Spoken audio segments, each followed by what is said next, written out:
Welcome, welcome, welcome. All right, we're bringing you the second in our series of interviews today. Oh, I forgot for just a second that we're also on video here. Okay, well, we're going to roll with it. That works. So, welcome for those of you watching on video and audio. I was just looking at the microphone for a minute there. I've brought 3 more amazing graduates of Master Your Magic to come and talk to you about their experiences and the way their gifts show up in their life, so that you don't have to just hear only my story and only my experience, or hear it only from, my lips and my perspective. So we're going to dive right in with questions. If you haven't watched the first interview in this series, it was a couple of episodes ago. I think we've got one more on the books for you coming up in the next little bit here. So I think it's really fun for everybody to get a chance to meet some of the amazing people who are taking the bold leap into the exploration of this work. So first, I want to introduce you to Joanne, who is a dear friend of mine and I've known for a very long time, and was really surprised when I told her, just in conversation one time, well, you're an empath, right? She was like, what are you talking about? What makes you say that? And I was like, wait. So we were both dumbfounded for a moment. I was like, how do you not know this? And listed off like the top 10 reasons I know that she's totally an empath. And she was like, wow, I had no idea. And then she dove right into boldly and bravely this work. And so I'm going to let her tell you a little bit more about that. Oh my goodness. Well, I'm so grateful that you nudged me into it, because looking back, I feel like Master Your Magic was the missing puzzle piece in my life that I didn't know I needed, and that I didn't really know I needed to look for. And so it's just, gosh, I just laugh when I think back on myself then, and just knowing everything that's happened. It's like, if only I knew what was coming. So isn't it amazing? This wasn't one of the questions that I was thinking of, but I got to ask it anyway. Looking back in hindsight now, can you see maybe some of the nudges that you were receiving from your higher self, the universe, God, whatever, that was guiding you towards this? Yes, because when I signed up, to be honest, I'm kind of amazed that I did, because I felt like I was so on the edge and I so didn't believe. I felt like in my life, I only allowed myself to believe the stuff that was like scientifically proven. I didn't buy into the whole psychic idea. Even intuition, I was a little bit uncomfortable with. But kind of a few years leading up to Master Your Magic and knowing you, and just some things with my family, there were these little things that kept happening that were just so eerie that I couldn't ignore them. I'm like, okay, so that's supposed to be a coincidence, and that, like something is strange. And so, yeah, I think there were little nudges kind of leading up to it, but I was still so much in the space of, why am I even signing up for this? Like, I don't even know, what is this? I was still like very much like a non-believer at that point. So, yeah. I just thank you. Thank you for being brave enough to do it, because it has enriched my life personally in so many ways, just getting to walk this journey with you. And constantly, because we're close, I get to have even more of an intimate front row seat than I normally would, even, which is already pretty front row to getting to watch this in you. It's been so much fun for me. Oh my gosh, yes. I can't imagine if I hadn't done this. Like, where would I be? I don't know. Right. It blows my mind. So tell me, give everybody just a quick, tell me a little bit about yourself. And then the first question that I want to dive into is, you are Catholic, and I want to know, what impact has Master Your Magic and these tools had on your faith? Yes. So I guess a quick intro to me. I feel like I've been on a journey of learning to love the woo. I grew up very like practical minded, very type A, rigid, all these things. And I feel like I've been searching for, as corny as it is to say, a sense of peace and alignment and comfort with my life. And so, of course, it's no coincidence that I ended up here, but I very much created a life for myself that I didn't expect. I thought I would work a very corporate job, and instead I ended up founding my own business, like basically the start of my adult life after college. And it's just been fun to explore all the alternative things, like all the things that society says not to do. And as far as the Catholicism, that's a good segue, because in some ways I was nervous to do something like master magic. Like I sort of wondered, is this allowed, you know, in Catholicism? They're very they very much dissuade, like working with like a medium, for example, or they're parts of the woo-woo that they're explicitly against. And so in hindsight, it's so interesting that very much master magic helped my Catholicism bloom and come alive in a way that, I mean, for the first several decades of my life, it just wasn't there. I mean, I was raised Catholic, and I kind of have always dutifully gone to church, but it always felt like I was just kind of going through the motions. And I did it because I was supposed to, and I want to serve God, but I didn't, in hindsight, I was not experiencing religion in a spiritual way. And so master magic, even though it's not religious, it allowed me to experience the fullness of Catholicism.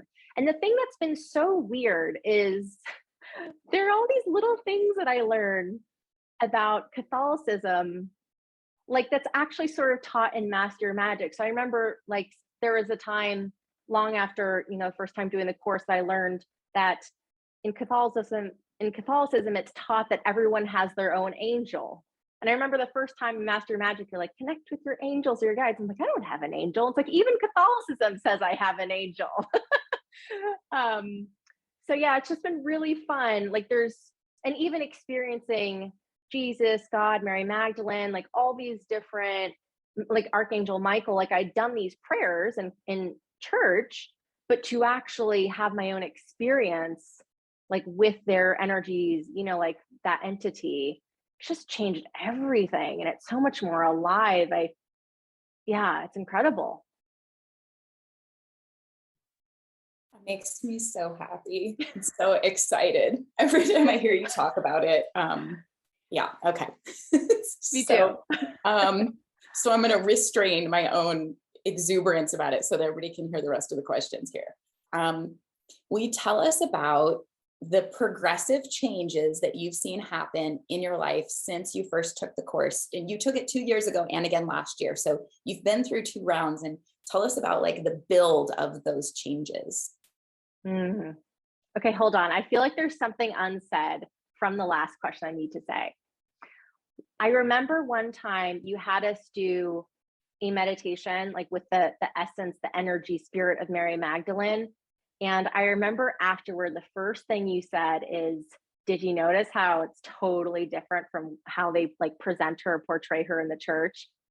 And I was like, yeah, it was so astounding. And so I think that's another thing too, where I could actually experience a fuller picture of Mary Magdalene, for instance, or all these different like people, entities that I was taught about my whole life. So just want to throw that in. I love that. It's pretty cool when you learn that you can get information right from the horse's mouth. Like you could just go ask directly the question. You don't have to really try to sift through the various interpretations all around. You can just go ask the question of the person. It's pretty cool. Yeah. So I think I love that you use the word progressive changes, because it really has been like this incremental, slow blossoming since I first did the course. And actually, that's something that I'm so grateful for, that I get to do the course again year after year, because the first year I did it, I didn't really believe. There were all sorts of weird things that like helped me inch toward believing. Now, like, I have no doubt. I believe 100%. It's just a daily thing, multiple times daily, that I will check in with higher self, with God. And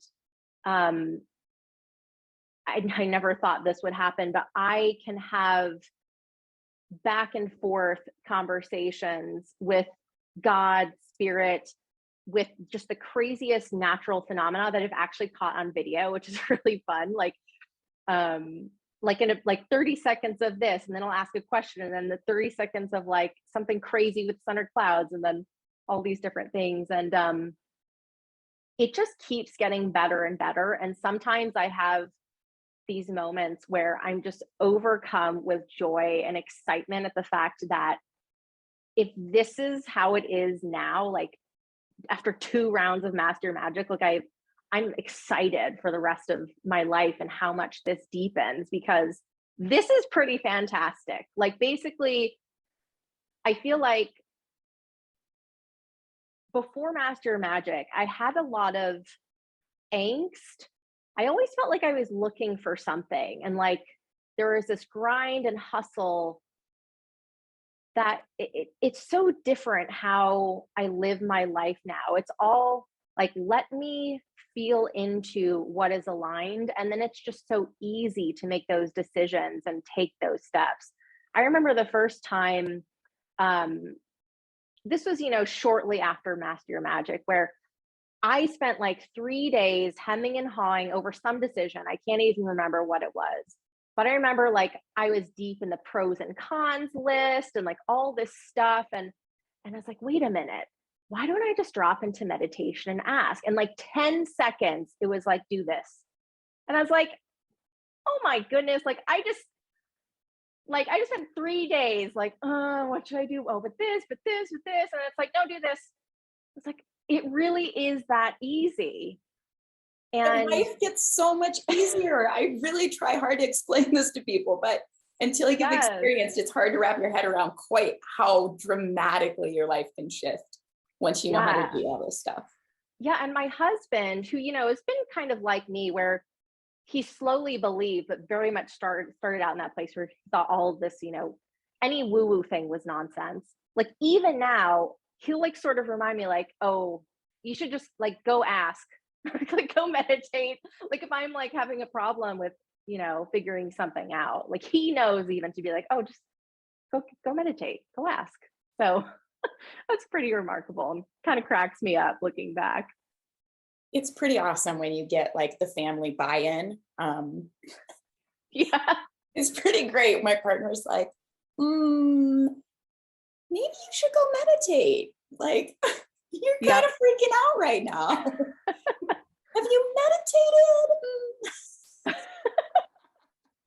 Yeah, pretty much. Oh my gosh. So tell us a little bit about how these tools and these awarenesses that you've gained in all of this work impact your marriage, your children, your work, your daily life. Well, it definitely affects all of those things. And so much for the better. I mean, okay, so work, first of all, kind of what I was just talking about with that angst and trying to figure things out. It is so nice to feel like I will know if I'm supposed to know, and just being able to ask. There's such a sense of like trust and peace and relaxation and the removal of that angst.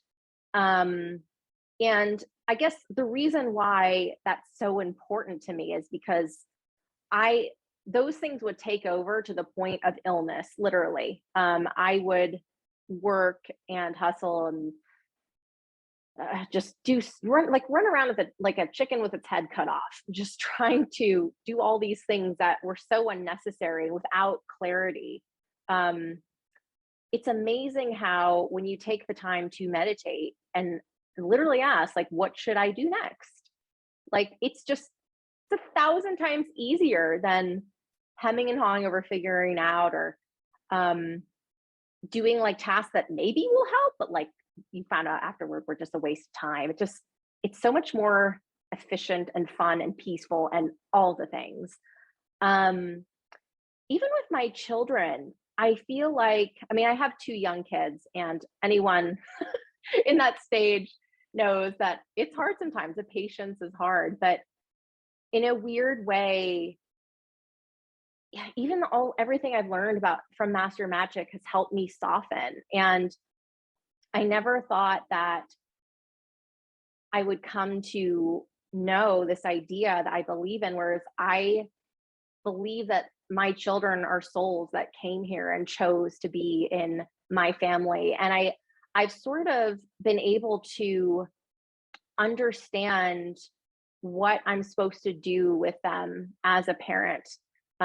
Each of my 2 children, there's a very different purpose for each one of how I am supposed to love them and heal them and show them and teach them. And let's say with my marriage, I mean, I've always had a pretty incredible marriage overall, but the level it's at now is, I just experienced so much gratitude. I kind of merging with that religious piece, I really feel that my marriage is holy. And I have, it's talked so much about, in Catholicism, for instance, where when you get married, there's kind of its own entity, like the two become one. And I feel like I didn't really understand that fully until the world that Master Magic introduced me to. I really understand there's sort of like a spiritual entity or energy there that again, it just helped all the angst and all of that melt away. And it's just so beautiful. And I feel so lucky. And everything is just so, it's so fun. It's like now I have this sense of trust where, don't get me wrong, there's humanness and sometimes I get wrapped up in things, but overall there's an overwhelming sense of trust. And I know that I am here to play and enjoy all of this. And so that just changes how I view and experience everything. Yeah, it's amazing. I love it so much. Okay, there was one moment that I so distinctly remember, and I know that your son's higher self was also pulling you towards this work for a really specific reason, because there was a point where, after beginning to study all of this, that you said to me, wait a minute, I think my son is an empath. And so will you talk a little bit about having that ability to understand your son in a different way now that you understand this part of yourself in a different way, or this work? Oh, wow. That's so beautiful that you pointed it out, because if I hadn't done this course, there's no way. I mean, I didn't even know I was an empath. And now, like, there's no way I would have known that with him. And he is extremely empathic, extremely sensitive. I actually think that he is psychic as well. So many weird things have happened that, again, just you sum it all up, there's no way that all of them are coincidence. And it's helped me parent him differently. Definitely understanding all this myself makes me so much more equipped to help him through the serious emotions. And it just, he's so different from other kids. And I just think, thank goodness, from, this early age, I can be in the know on that and adjust accordingly and take care of him and love him. Oh, it's so good. It's so good. I think there's a lot of people who don't understand or realize that they got into this work because their kid was going to need them to have this background. Yes.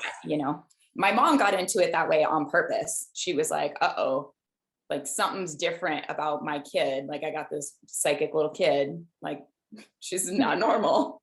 And so it took her down this whole journey. And my mom is one of the most incredible mediums and intuitives out there. And she started that whole thing because she had a little kid that would freak out around certain people and was picking up all this energy. And so it took her down that path, and she was able to be an amazing parent to someone like that, specifically to me, because she started this. And I see it all the time. People get into this because it's something that their kids need, whether they recognize it or not. That's part of what's like pulling them towards into this work.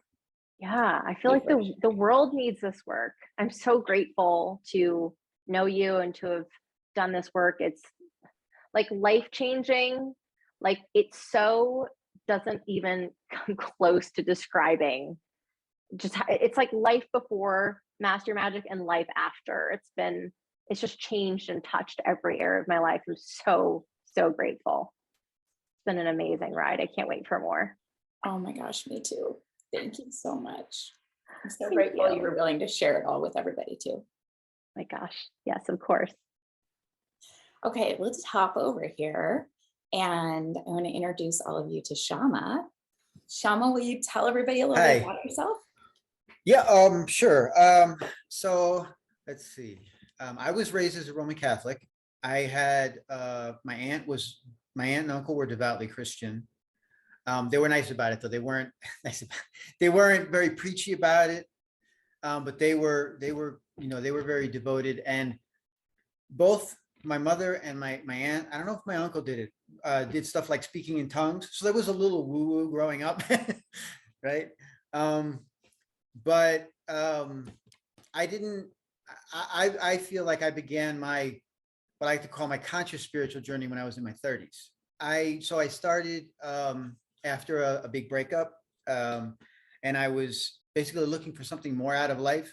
I was on a rebound and I met this beautiful woman who invited me to a seminar on Tibetan Buddhism. And of course I accepted the invitation.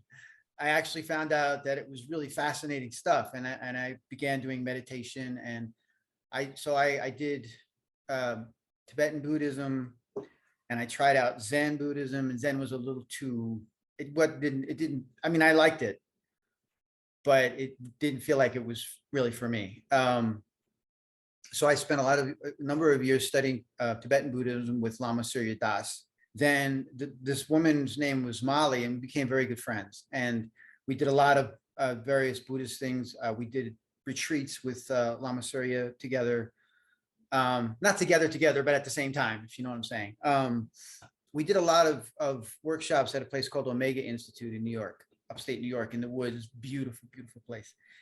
And one day she said, "Hey, I think we should go see this guy. He's doing a chanting workshop this weekend." And I looked at the picture, and here's this white man with a huge top knot, long beard, and he's wearing a dhoti, which is the traditional Indian robes, right? In the simplest form. And I was like, wow, he looks pretty out there. Yeah, let's go do this. I have always been attracted to like the woo-woo. The more woo-woo, the more interesting it is to me, basically. So I'm like, yeah, let's go do that. And he was amazing. And that weekend, I fell in love with devotional chanting, and I fell in love with Divine Mother in the form of Kali Ma. I'm about to start crying.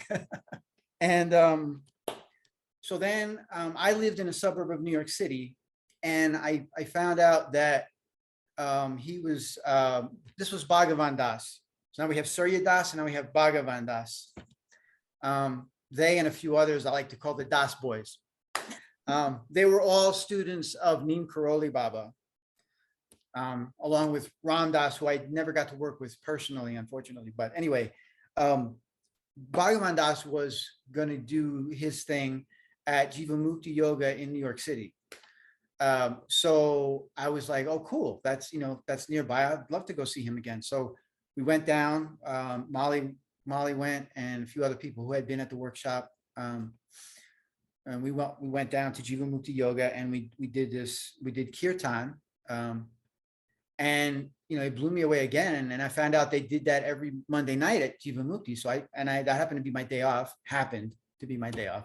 And so every Monday night I started doing chanting, and eventually I got curious and I did a yoga class, and I fell in love with yoga. So then I did that for years, and I did yoga teacher training. They did a 1 month in residence training at Omega Institute, which was amazing. And at that time I have to digress a little bit. I worked for the Postal Service as an electronics technician, and I started that job in the early 90s, like 1991. And around the mid 90s is when I started doing the spiritual stuff. And then 2001, I got a horrible feeling in my gut. I have to leave. I have to get out of here. Summer of 2001, I quit. I studied massage therapy and I got more into the yoga. And in 2003, I did the yoga teacher training. And by early 2005, I was completely broke because I had no idea how to run a business, you know? So I'd be an independent contractor. And I was in New York City, where obviously, I'm sure you know, competition is fierce. Opportunities are abundant, but competition is fierce and you got to get out there and really hustle. Anyway, so I went broke and I ended up going back to the post office, but I don't regret it at all. It was an amazing experience, the whole thing, including going broke. Not that I want to do it again, but it was amazing, scary, but I grew so much. So then I came back and I also did some work at a place called Landmark Education. So then I came back to the Postal Service. I've been there since. And I learned to appreciate what, you know, I find it lacking in many ways, but nonetheless, it provides me with, you know, an income. I have a nice place to live. I have a car and so on. So I learned to appreciate those aspects of that. So then shortly after, a couple of years later, I met my now ex-wife and she introduced me to the teachings of Abraham. So I learned about law of attraction and my higher self. And did that for a number of years and even had a coach both for that and just for life in general for a number of years that I worked with. And I worked with her through my divorce and goodness. And then I, through the teachings of Abraham, as of course you know, is how we met because I went on an Abraham cruise and we met on that cruise and you know, stayed in touch with you for a while and kind of got a feeling for what you were about. And then when this came up, we had actually done some individual sessions. And then when this came up, you know, I think primary reason I did it was because you had faith. You must have seen that I had these gifts and abilities, and which I now understand everybody really does. So from your confidence in me was the main thing that got me to do this class for the first time. Oh my gosh, I'm so glad that you went through and shared. You've been on this spiritual journey a long time, and I know everybody listening is just drooling over all of the different experiences that you've got to have and places and people and the study and the variety. So thank you for letting us kind of like live vicariously. So I want to ask you, in all of that really rich, I mean, you've had a lot of super cool experiences and studied a lot of variety of different teachings. How does Master Your Magic fit into all of that? Or how is it different? How does it work with all of the rest of your study and understanding and beliefs? When I began meditation, but particularly Buddhist meditation, there wasn't really a religion, even though it's called Buddhist, you know, Tibetan Buddhist meditation. It didn't strike me as a religion, you know, because I'd been brought up with Roman Catholic religion, but this was experiential. You know, this was about getting inside and seeing what you experience in there, right? For me, Roman Catholicism was, the way it was taught to me at any rate was, you know, it's just a lot of rules you got to follow, you know, or God will be mad and punish you. Was pretty much what I was taught. And regardless of that, I still came to love Jesus. One of my favorite movies / miniseries is Jesus of Nazareth. I just love it. And I have it now on DVD. But I never felt really fulfilled in the Catholic Church. And I went through the stages of trying to be a really good Catholic, going to church every Sunday. And I actually taught high school level religious instruction to, you know, for kids that were in public school, but were Catholic for a while. So I did the whole thing with that too. Buddhism in particular, I was fascinated to notice that my thinking mind was actually separate from who I was, apparently, because I could observe the thinking going on. So there was something else, you know, that was able to observe the thinking mind. but it was still very intellectual. And with yoga, I got more into my body. And with the chanting, I started opening my heart. But none of that gave me anything like a map to my inner world. None of it was really about exploring the inner world to the extent that we did in Master Your Magic and actually working with it. It was more like, because most of the meditation was about, becoming detached and being able to sit back and watch the mind do its thing and realize that that's not who you really are, and trying to discover just by sitting there and observing, like, what's really going on here and who you are. But I wasn't given a lot of tools to actually get in there and play with it and work with it. And Master Your Magic, we got to do that. Oh, that is the best description. I'm going to go back and type that up because it's so good. Beautiful description for the distinction between, oh yeah, thank you. That was golden. That was so good. So tell us a little bit about what kind of situations in your life you use the Master Your Magic tools in, and what benefit do you see from using some of these tools? Yes. Oh my goodness. So I've struggled. I feel like I've struggled is a little dramatic, but I have had an intimate relationship with anger for the better part of my life. I saw myself as an adult. I look back and I saw myself as an angry little kid, and I was angry a lot for various reasons. Now I know part of it was because I was a very sensitive child that nobody in my immediate environment could fully understand. My mother tried to at least allow me to be who I was. She could see that I was different. And she did in her way try to encourage me to know that it was all right.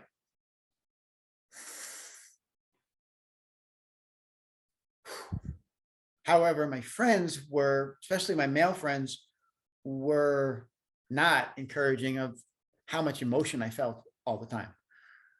My go-to emotion, and I learned later, for defensive purposes, was anger. If I got frustrated, if I got afraid, anything that made me feel like this is either out of control or I might be in danger, I immediately went to anger. Because when I go to anger, if I really let my anger go, I have no fear. I have no sense of consequences other than protecting myself, which turns out is not always a good thing.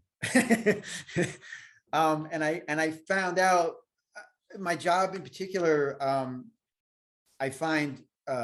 have found to be highly triggering. And so it gave me a lot of practice with this. And I remember distinctly one day punching a wall and then looking at my fist and kind of going, ow, and having a realization of, this isn't really getting me what I want. It's just, that pain kind of was a little bit of a wake-up call, but I didn't know what to do with it. I didn't have a context to work with it yet. With Master Your Magic, I had worked with it for many years with meditation and everything, and I still didn't feel like I made that much progress. But again, with Master Your Magic,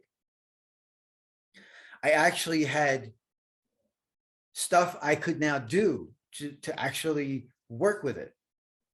A perfect example of this is, most recently, I was in training for my job, and this was in residence in Oklahoma. So I was staying in the housing facility, and there's no real option. You have to stay in the housing facility when you do the training. And it was 3-week training, and I was at the beginning of the third week, another employee arrived who I considered to be an enemy. And by that, I mean, not that I necessarily wish him harm or anything, but that I believe that he would do something that was to his advantage, knowing that it was going to harm me without hesitation. I believe that he would do that kind of thing. And and his wife was in my class. So I was very angry that he was out there. I was concerned that he was going to be coming to the class to see his wife or pick her up for lunch, whatever. And then I'd end up seeing him every day. So I texted one of my coworkers that I'm friends with, and I said, he's here. And, you know, we talked a little bit, and I expressed, you know, how angry I was. And she said, yeah, you're angry he's there. We're all happy he's not here. To give you an idea, this isn't just me, right? I'm not imagining this completely. But so I'm sitting there in anger, and I realized, again, through this work, I realized how I could suddenly see how this is impacting my energy. I had the presence and the ability, because I kind of knew what I was looking at, and I knew how to, you know, get in touch with it.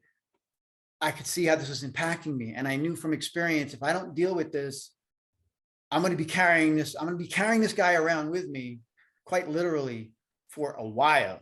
And I don't want that. And I also realized, shit, I gave him my power. I gave him the power to get me upset. And I was like, fuck that. I am not going to let him do that. So I took out my toolbox, and I dropped into meditation. I called on Michael. I called on Archangel Michael. I said, you know, okay, Michael, I need some help. And I said, you know, and anybody else who's willing to help me with this, please. And I saw my inner eye, I saw a host step up. So with that support, I went, I took back my power. And so I was angry for about 2 hours. And if I hadn't had these tools, if I hadn't done this, I would have been angry all week. Amazing. I love it. Just super empowering. It's so empowering. It's so good. Thank you for sharing about being an angry kid. I just want, that was so beautiful to hear. And I want all the parents out there to take note of this, because I think we have this idea that so often the sensitivities, highly sensitive people and empaths, and that it shows up as us looking and acting a certain way. So it is for sure the ones who come across as like super compassionate or really emotional, or we look depressed or we look anxious or all these things. But for a lot of people also, it shifts over to anger. Your description was so good that like when you shifted into anger was when you felt safe. It was right. It was when you didn't have to feel the other stuff. And when we're being bombarded by all of this energy around us and other people and emotion, and it's so intense, it's one of the ways, especially for men in our culture, because in this society, you know, you're not really supposed to feel the other stuff, but men are allowed to feel anger. So oftentimes that's one that, you know, will come up a lot. So I'm so grateful that you shared that particular piece. I wonder, last question I have for you is, what is your favorite way that your intuitive gifts show up for you? I know there's a lot of them. I just want to know, like, what's the one that you enjoy the most? I'm still, now this is going to be my 3rd year going into Mastery of Magic, but I'm still discovering how my gifts show up. But one way, there's 2 things. One is I get really great visuals. Yeah. And that's a lot of fun. And then I communicating with non-physical beings. My first experience was that was clearly this before I took Master Your Magic, was my friend's father died. And I think it was about a month later. I wasn't trying to contact him. I was just dropping into meditation to relax. And I heard his voice clearly saying things. And I knew that I didn't make this up, because he was a cop, a New York City cop. Okay. He was a tough guy. And he was saying like woo, new age shit that he would never have said in life. And I would never have imagined him saying. So I knew that this was not me making this up. But then after that, I think it was after that, at some point, I realized that I had been connecting with my father. And again, this was before I did Master Your Magic. because I would do like, I would listen to Italian songs. My father was 100% Italian. His parents were immigrants. He spoke Italian fluently. So I had some Italian in the house. We listened to Italian music together sometimes. So I was listening to Italian music on YouTube and I was crying. And I'm like, what the hell is this? And I eventually realized I was connecting with my father. And that's what that was. But since Master Your Magic in particular, I've begun to connect more. I've been realizing more often, I'm connecting with him more often, not usually not verbally, but a lot of times it comes out as like, I'll do something that I know is like him, reminding me that he's there. It's something that's really from his personality that's coming out. And one time I heard my mother, shortly after she died, I heard my mother speak to me directly. So that's kind of that I think is one of the things I enjoy the most so far. So far. Yeah. I'm really into the idea though, of being able to communicate with like everything around me, animals and so forth. And I haven't practiced that much. So I want to get more into that aspect. I'm really looking forward to that. Nice. So you've got your focus for this round, what you want to get into. Yeah. Oh my gosh. My friend, thank you for sharing these beautiful stories and your beautiful heart with us. So good. My pleasure. All right, let's switch over here to Marnisha. Hi, love. I'm so happy you're here. Oh, hello. I'm happy to be here. So will you give a little bit about yourself? And then I've got a bunch of questions for you, but I want everybody to get to know a little bit about you. Okay. Wow. Grew up in straight up church all the way. Sanctified. I didn't even know what sanctification, like what the difference was with sanctification and different type of denominations, because and I would just say in the African American faith, as Black people, we have different. I went to a Catholic school, so I knew different things. I went to a Catholic school, I went to a Lutheran school, so I started learning different parts of religion. But I went to church faithfully. As Shama said, the speaking in tongues, I know all about that, all that. So that has definitely been my background. And so I was a good girl, I had my couple of years where, my mouth got potty, and I think like around 6th or 7th grade, I became really such a good girl. No cussing, no doing this. My mom, I never heard her say a cuss word ever in life. Never. Even when she got super mad, I'm like her, so I grew up around it, and we never listened to secular music like the old school Dusties. I didn't know any of that. So and I love music. So gospel music is what it was for me. So I tried to rebel when I was a senior in high school and felt so convicted because I got an R. Kelly CD. And I'm like, you're not supposed to buy this stuff. This is not what you listen to. And so I'm like, God is going to get me. So it's everything somebody, that's how I really kind of grew up with. And the background. And so I would have dreams. And I would have dreams about animals and little creatures and two-headed man. And, like all these dreams would be like so crazy. And I remember it would be times where I would call them fuzzy bear, fuzzy wuzzies, because it was a creature and they was just full of fur, big eyes, and they would stand at my doorway and just stand, and I would be so scared to look that way.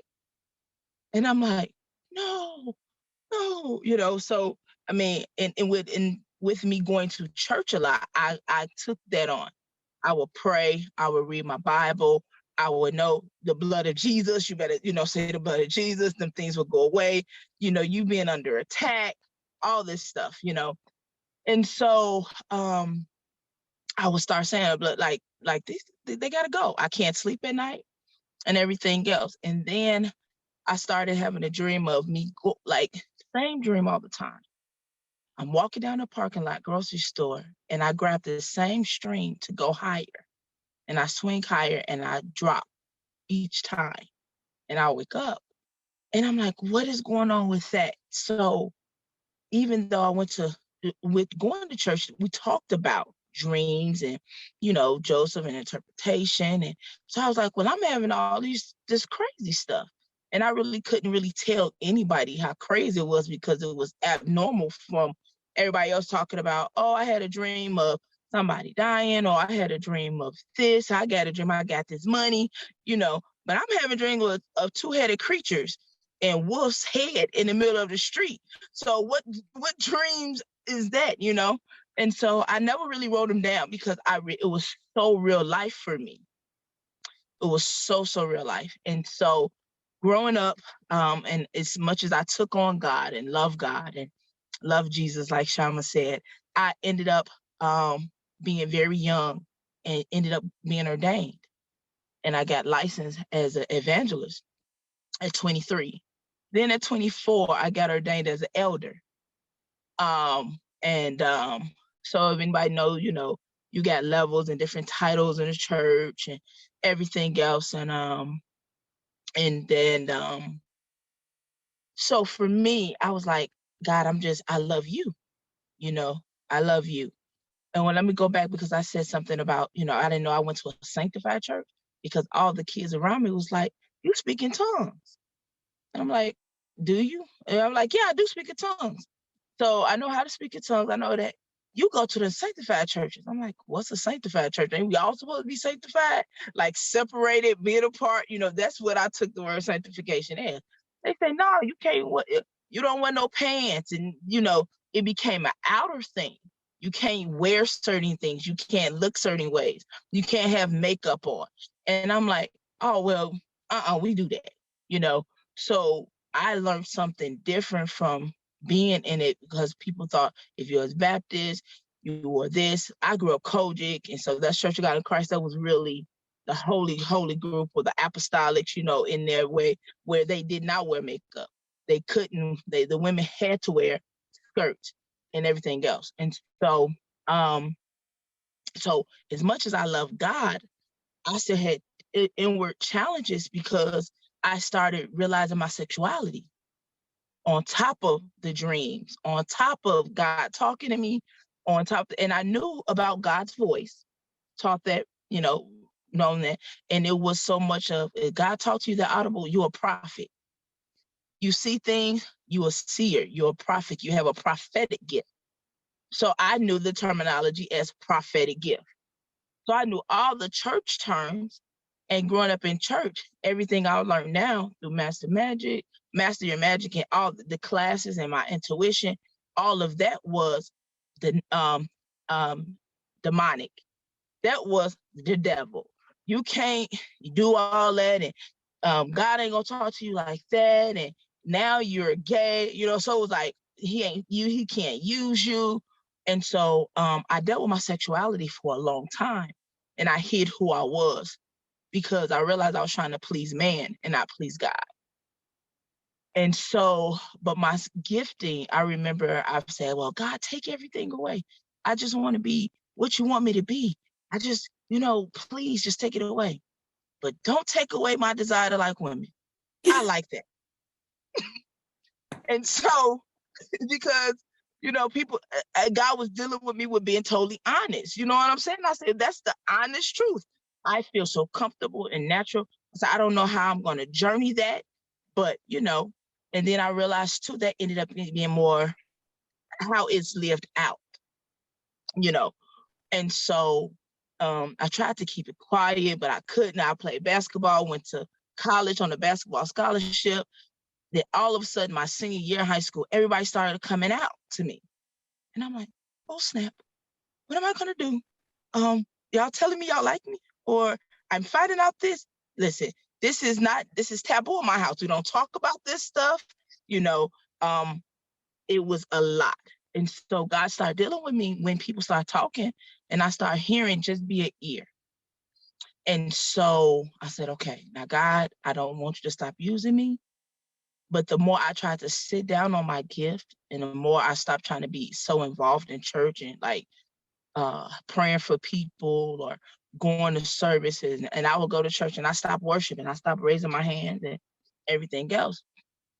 And I heard clearly in service, he said, "What are you doing?" I said, "I can't worship you because I have this, and you can't talk to me anymore because I am who I am." He said, "Is your sexuality going to become your God?" And I said, "Why?" So in that moment, I'm like, I was putting that in what I felt over you, saying that's more powerful and greater than who you are. And I, went to the forgiveness thing. And then the older I got, I was like, okay, now, God, I'm seeing more things. The first time I seen somebody, I knew I walked past somebody and I felt death. And I'm like, oh, can't feel that. God, then I started praying. Not even praying, dismiss the feeling. Why are you thinking like that? You can't think like that. Why are you? It just came so quick. And 2 weeks later, he passed. He got killed. And I was like, now I'm seeing death. Okay. I will feel it all the time, but then I start hearing it and it started manifesting. And that really scared me because now I can't tell nobody I can feel when people about to die. Can definitely communicate that. So when I was 29, I got ordained as a pastor. And so now I'm like, I can kind of teach my experience more, but I was still closet at 29, and that made it hard for me to even embrace all of me. So being in the church, grew up, everything else, and still being hidden, it smothered my gifts. It smothered me hearing God's voice clearer because I was one-dimensional. I was like, and then when I started hearing different things, I started shutting that off. And I knew certain words you can give me, God, is prophetic. I deal with that, but all this other deep stuff, and it started really affecting my sleep because I started realizing, this is the best way I could explain it. I was living two worlds. Totally. I will wake up exhausted, tired, and I'm like, what is going on? Then I'm like, I really feel like I'm living in a whole nother world. Like, this world is not my world. This other world, when I go to sleep, this is who I really am. I was very busy, very walking in the real me, bits and pieces here and there. And so I was like, if I got to go to work, can I get some rest? Because I was working and I was sleeping and did not even know clarity about that. So, but I would try to talk to God and say, help me. And so when I came out, or it was known, because I did tell my apostles or my covering, who was supposed to be my spiritual leaders, they already knew about me. But when we walked away, they shunned me and they used my sexuality as their bullet to shoot me and slander my name and slander my character and slander all of that. So that crushed me even more. And I shut off my spirituality. Oh, I shut off religion more religion, and shut off even people. And I just like, well, God, you can't use me.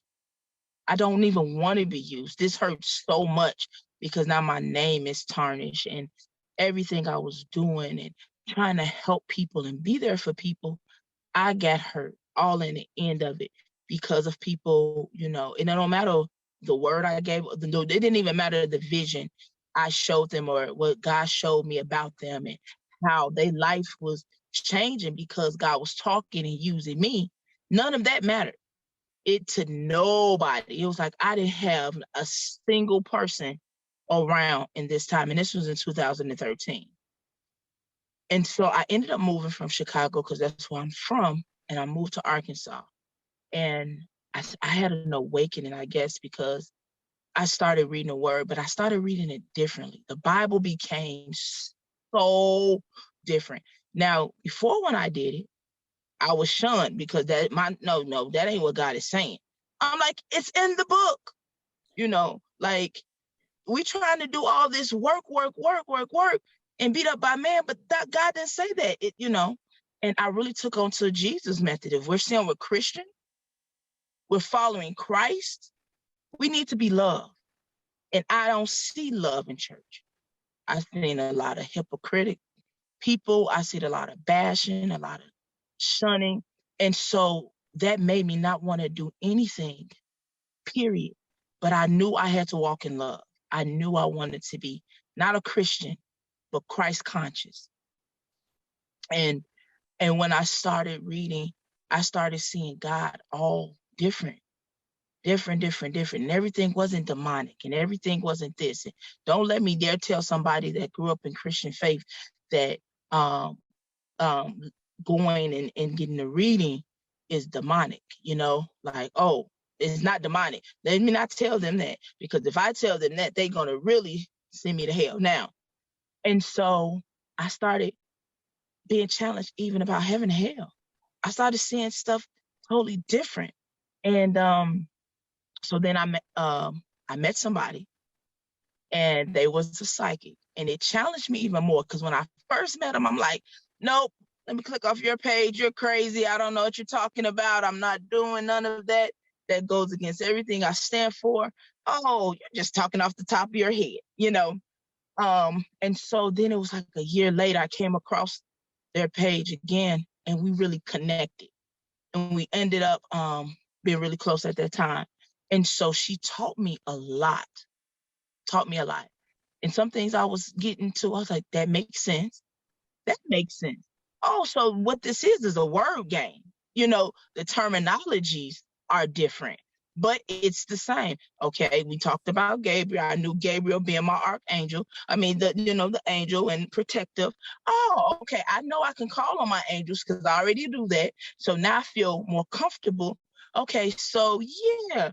So you say it's called intuition, your gift. Okay, yeah. Then I looked up the word psychic, and I'm just like, it's not even nothing all deep, spooky, and wondrous.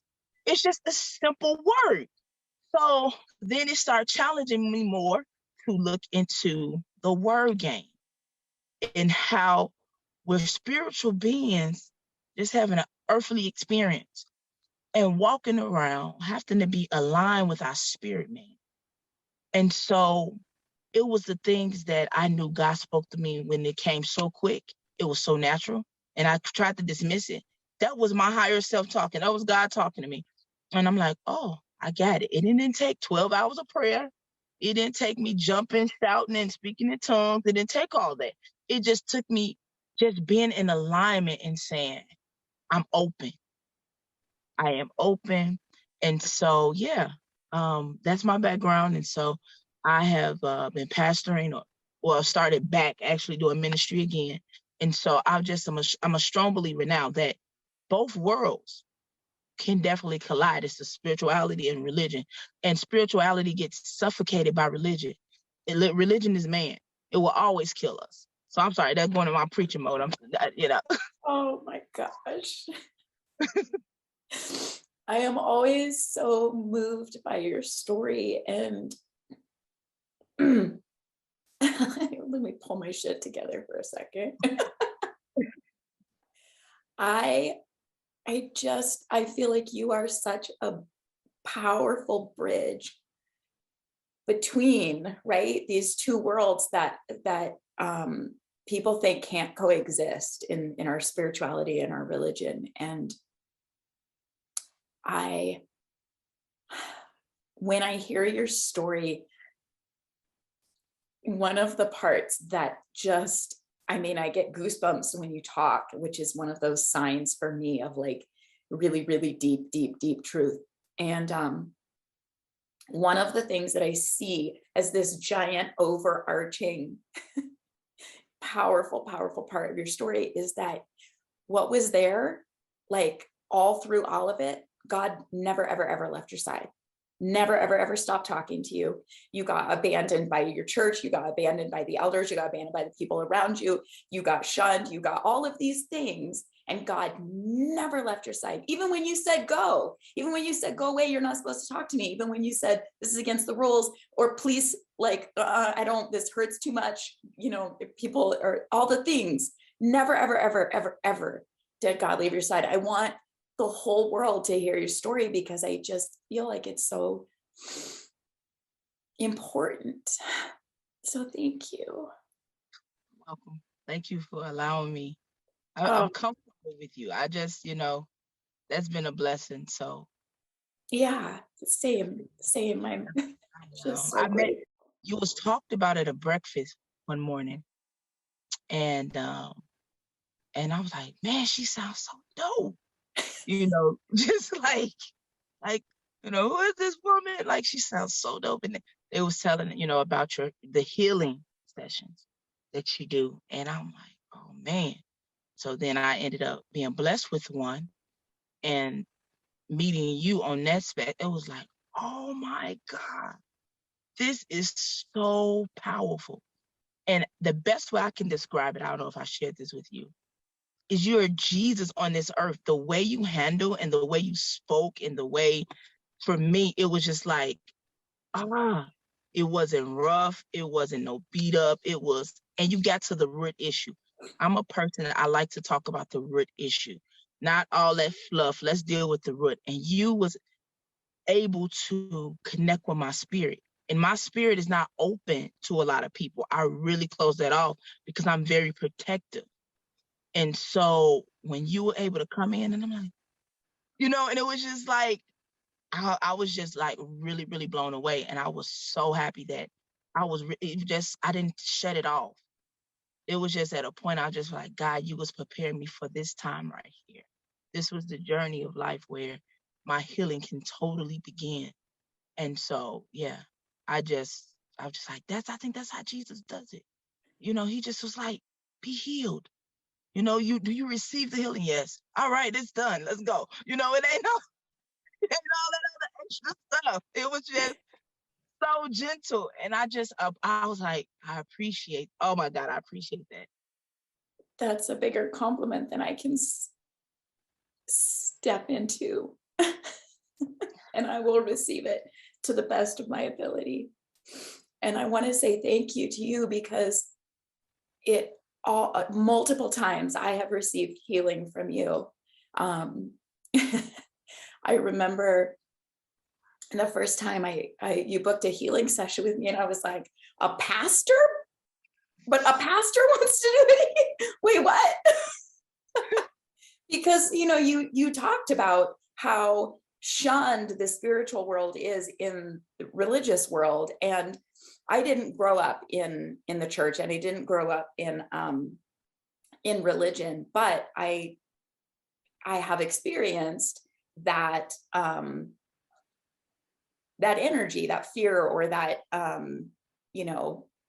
what you are and what you do is the devil, and not in an attack way. It's just I've seen and I can tell that is a way that people believe. And so to have someone of your authority, I feel that to me, you have an authority in this world, in these things, in this knowledge and experience, want to come and participate. And when you signed up for Master Your Magic, I just about lost it.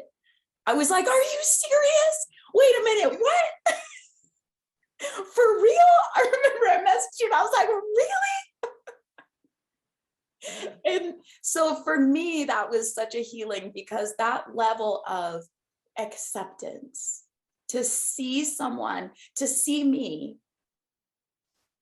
through all of the other story and whatever else people want to make up about, through all the lensing of all the religion and spirituality and all the things, to be able to see that the truth of what is at my heart is love.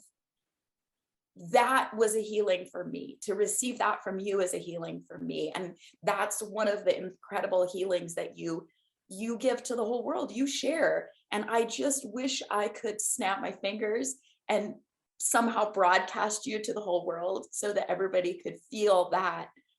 I am at a loss for words. It's so powerful. Thank you. And everybody stay tuned, because one of these days I am going to manifest a trip out there to see Marnisha. We are going to sit down and do something for you where we get to be in person. I am going to make that happen. I'm so excited for that. Yes. Thank you so much for being here and being part of this. And I mean, all the questions I could have asked you answered, but I do want to ask, is there anything else that feels exciting or relevant, or like, do you have a little niggle? Is there something else you want to say? I feel like there might be. I guess right now in the class itself, what I've learned is just confirmation. A lot of things I remember, I'd be going through stuff and I'd be like, and I just get downloads. And then next thing you know, I listen to you. If I miss something and I go back, I'll be like, oh my God, she said everything I just downloaded. So that is like, that was so cool. Now, the craziest thing that oh my God, that this is amazing to me is the animals. Like talking to animals, dogs really. I was with someone and they have 2 dogs. And I promise you, one of her dogs just would look at my face and literally be like talking. I'm like, are you talking to me? What are you trying to say? I'm like, and this dog, she loved on me so much. Like she kicked everybody else to the curb who's been in her life forever. And when I come into the room, it's so much excitement. And the way she would look at me, I'm like, who are you? Like you, I know you from another world, and this is amazing. So after, listening to that, when we had that lesson, I said, let me try this. Let me see how this is gonna work. So I'm up there like, all right, how you gonna talk to me? You're gonna blink your eyes, you're gonna do your ears, you're gonna wag your tail. How you gonna do this? So I start questioning her. And so literally her eyes will go up for one, and then her ears. And I'm like, oh my God. I said, I told you I could talk to her. And the girl was like, you are really crazy. I said, well, let me be crazy, because me and your dog, we have a relationship. And this is my, because they always would call the dog my girlfriend.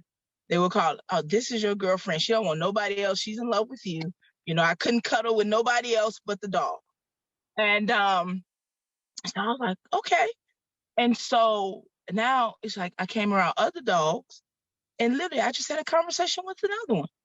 Like she kicks everybody else to the curbs and walks and follows me every time I'm around. And I'm like, this is the most coolest and freakiest thing at the same time. I really got to watch Dr. Dolittle again. And so, because I was just like, this, at first I thought it was just, a good way for movies. Like, this is real life. This is really dope, So everything you just shared with me, like that would have been the highlight, everything I've learned, everything, even the other people in the class and missing some stuff. Now, it was hard because meditation for me, it was taught different because it was prayer. And, we just say, sit still and listen. But then with me, I had to get it right, because it's like, I have to get all this stuff right. So how did we do it in class? How did she say it? Okay, put your feet to the ground. Let me do step by step by step. And then I was just trying to complete all these steps. And I'm like, wait a minute, that's not working. Wait a minute, I'm too much in my head. Like, get out of your head. Quit trying to do this perfect thing, and, and allow spirit to have his way.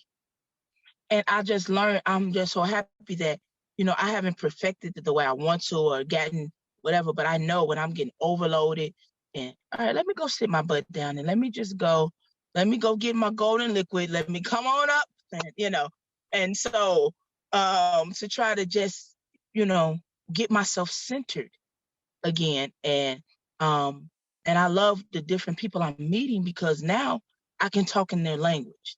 Everybody is not God. Everybody not Jesus. So it'd be like the divine and spirit. And that was the easiest thing to learn, but that's the most effective thing for me.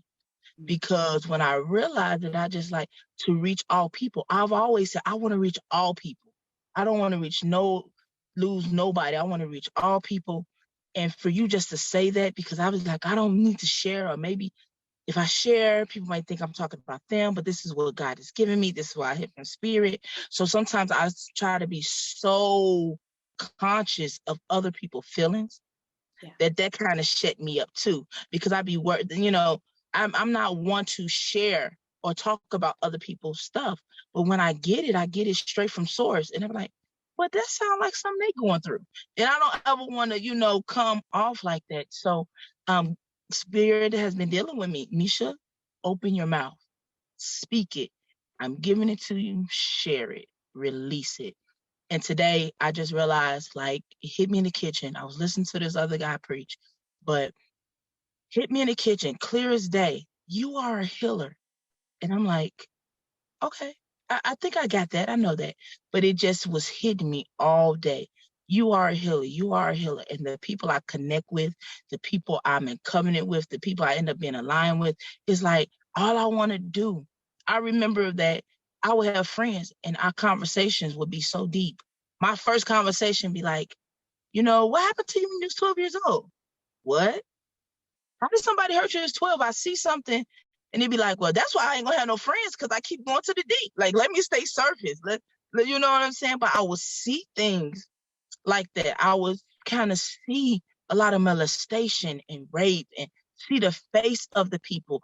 And that did it to them. And I'm like, I can't tell them all that. But God, whatever you allow me to say, I will say, especially when I was younger. I was just like, I was still gentle, but I just seen so much. And then I realized that since I was an outcast for people, I just didn't fit in anywhere. Some people gravitated to me, because of my spiritual gifting. But I realized they wasn't for me. They was just using what came along with me. So it was like, then I just started getting more protective in my gifting, because I wanted real, authentic people around me. I don't care if it's just 2 people. I just want real, authentic people that's going to understand me and not try to take from me and use me for my gift or use me for what I can do. I just want realness. And so it blessed me today about me just really saying it out loud verbally. I'm a healer. I am a freaking healer. Like, this is what I'm supposed to do. This is why I'm drawn to the people I'm drawn to. This is why, I attach myself to people who have been broken, but there's nothing wrong with being broken, because I'm broken. We all broken. We don't learn nothing if we're so uptight and you're not being able to receive. And sometimes our pride get us so in a place that we can't be, that we can't learn, that Spirit got to break us down to just say, remember, excuse me, have some humility. And so, yeah, that's that. And that's my gripe with the church. Y'all think y'all perfect. The God y'all talk about gonna knock all y'all down. Y'all gonna be on your face and be like, oh, I'm sorry, I need to love. Let's walk in forgiveness. So, yeah. Yes. You are a healer. You've healed me. You are healing so much in this world just by being this incredible being that you are, and bringing this much love and acceptance and understanding. And thank you for saying that it's a word game. Every time I hear all of these different modalities and all of these different beliefs and religions, and that's how I look and I'm like, yes, I know exactly, because in my vernacular, it would go like this. And I can just replace those words, pray and meditate and God and spirit. And you just go through and replace the words, and it's the exact same thing. And so it really is just this word game, and everyone's getting so, uptight or offended. But really, so many of us, we're all talking about really the same stuff. It just all boils down to love, over and over and over and over and over again. Amazing. Thank you so much. This was so beautiful and so special for me. And I know everybody listening is going to get so much out of it. Really appreciate you and your time and your love. Thank you for having me and accepting me.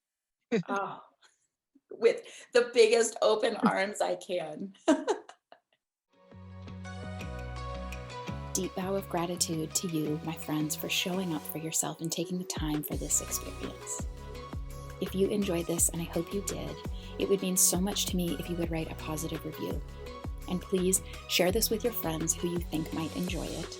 My team has set up some free presents for you, including a guided meditation, an energy healing, and a sneak peek into one of my programs. So go to caraviana.com to download those.